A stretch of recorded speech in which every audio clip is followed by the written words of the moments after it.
Alright, so day 4. Ya, aku dah bangun pagi. Hari ni weekend, so bangun lambat. Main phone, semua scroll TikTok, scroll Instagram. And aku finally dah habiskan rokok terakhir aku. So far tak ada apa-apa sebab baru lepas. So aku nak buat apa? Probably layan YouTube, Netflix, lepas tu main game. This is good. So far so good. 50 push-ups per day masih berjalan. So far tu tak ada apa sangat pun.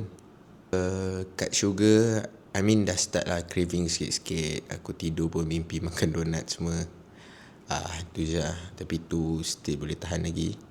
Yang paling aku risau is stop rokok ni lah. Ya, aku dah stop rokok since umur aku 15, 16. Dan sekarang aku dah 24. So 8-9 tahun juga. Alright, sekarang dah pukul 7.40 malam. Aku tengah edit video untuk aku post sekejap lagi. So far dah lebih kurang 9 jam since aku last isap rokok. And I would say dah start rasa macam craving tu dah ada lah. Rasa kacip tu dah start ada lah.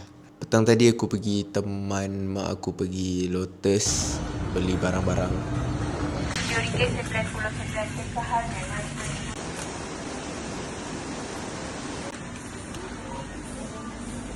And then balik rumah mandi and edit video. Lepas ni aku post. Hari ni day 4. So far Alhamdulillah okay. Day 4 done. I'll see you all tomorrow.